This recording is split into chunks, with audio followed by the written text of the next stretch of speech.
এই জমিটাই কি বিক্রি হওয়ার কথা চলতেছে? হ্যাঁ স্যার।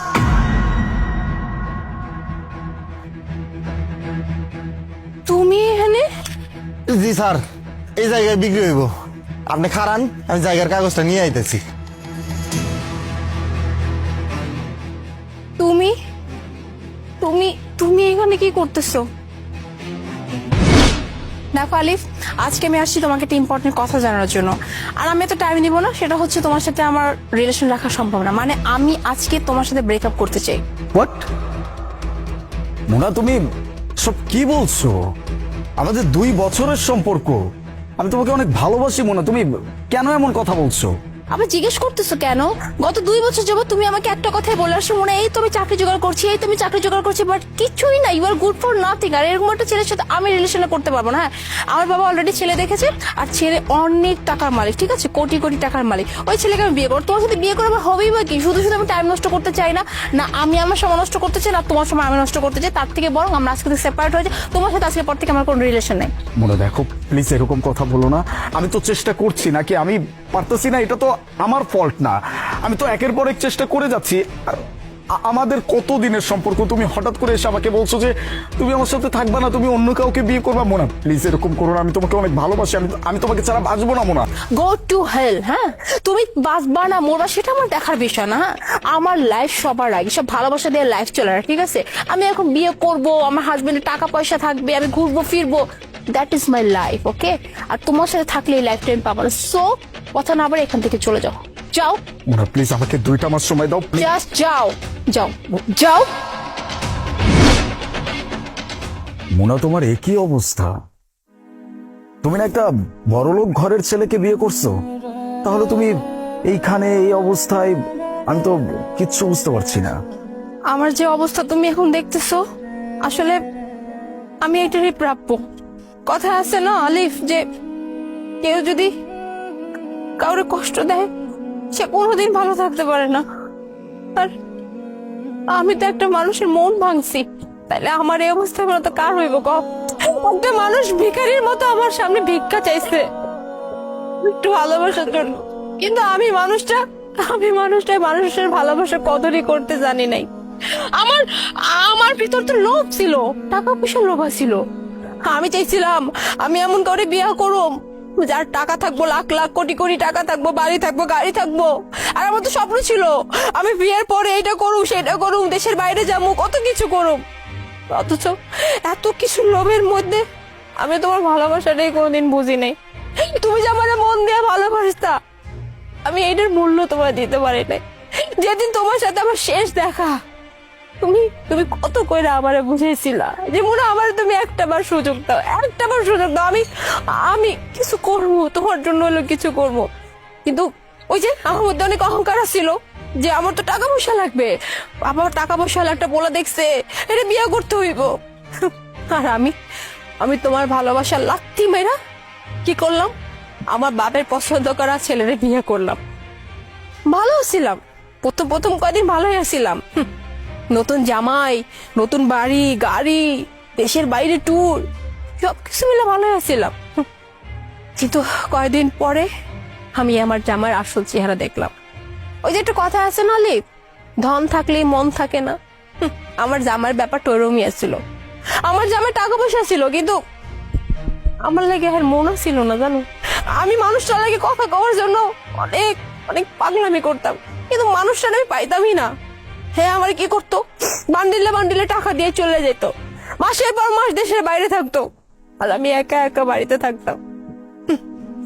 পরে তো জানতে পারলাম যে আমার স্বামী একাধিক মায়ের লাগে সম্পর্ক, একাধিক মায়ের লাগে, সে মুখে বাঁধতে পারতেছি না। তুমি জানো, আমি যখন হেরে এই ব্যাপার নিয়ে জিজ্ঞাসি যে আমি থাকতে তোমার বাইরে কেন মায়া মানুষ লাগবে, তখন থেকে আমার লাগে খারাপ ব্যবহার শুরু করলো। আমার লাগে কথা কইতো না, কিচ্ছু করতো না। আমার জীবনটা একটা অভিশপ্ত জীবন হয়ে গেছিল, জানো? আর তার থেকেও বড় অভিশাপ নাই মাইছে আমার জামাই। আমার জামাই যখন অ্যাক্সিডেন্ট করে, একদিন সে পার্টিতে গিয়েছিল, পার্টিতে গিয়ে ইচ্ছা মতো মটটত খায়া ড্রাঙ্ক অবস্থায় গাড়ি চালাইতেছিল, রাস্তায় বড় একটা ট্রাকের লাগে ধাক্কা লাগছে, পাটা পুরাটাই গেছে। ডাক্তার কইছে এখন যদি দেশের বাইরে নিয়ে যাই তয় যদি পাটা রাখতে পারি, আর না হইলে হয়তো বা পাটাও কাইটা ফেলাইতে হইব। এর লেগে আমগো এই জমি জমা যা আছে এ বেচুম। কারণ ও একটা ব্যাংক থেকে লোন নিছিল, অনেক বড় মোটা অঙ্কের একটা লোন নিছিল। ও যখন অ্যাক্সিডেন্ট করছে, ও সব কিছু ওই যে দিকে লোন নিছিল ব্যাংক বাজেয়াপ্ত করে দিছে। আমার কাছে কিচ্ছু নাই এখন, বাড়ি গাড়ি সব সব শেষ আছে, শুধু এই জায়গাটুক। এই জায়গাটুকু আমি বেচে দিতে হইব, কারণ শেষ চেষ্টা চালাইতে হইব। ভাই তুমি জানো, আমি এখন যা জীবন যাপন করতেছি একদম ঠিক আছি, আমি এটারই যোগ্য। কারণ আমি তোমার মন ভাঙছি, আমি তোমার ভালোবাসা মূল্য দিতে জানি নাই। আমি যেমনি আছি আমি এমনিই থাকবো। কইতে পারো যে আমি আমার প্রায়শ্চিত্ত করতেছি। আমি আমার জীবন আর কিছু চাই না, আমার বাকি জীবন আমি এমনি কাটিয়ে দিতে পারবো, কোনো সমস্যা নাই। স্যার, এই যে জমির কাগজ।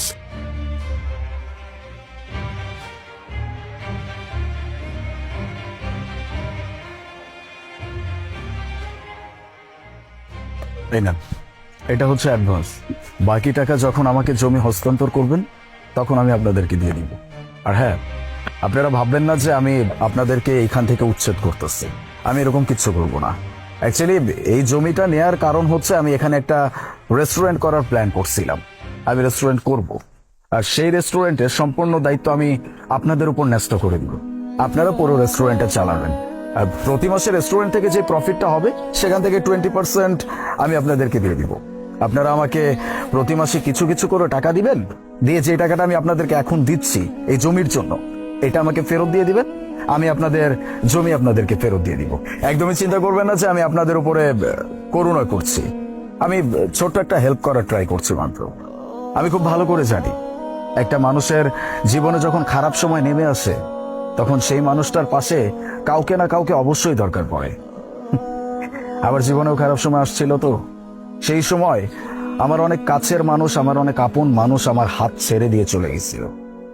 আমি ভাবতেও পারি নাই কখনো যে আমার সেই কাছের মানুষ আমাকে ছেড়ে চলে যাবে।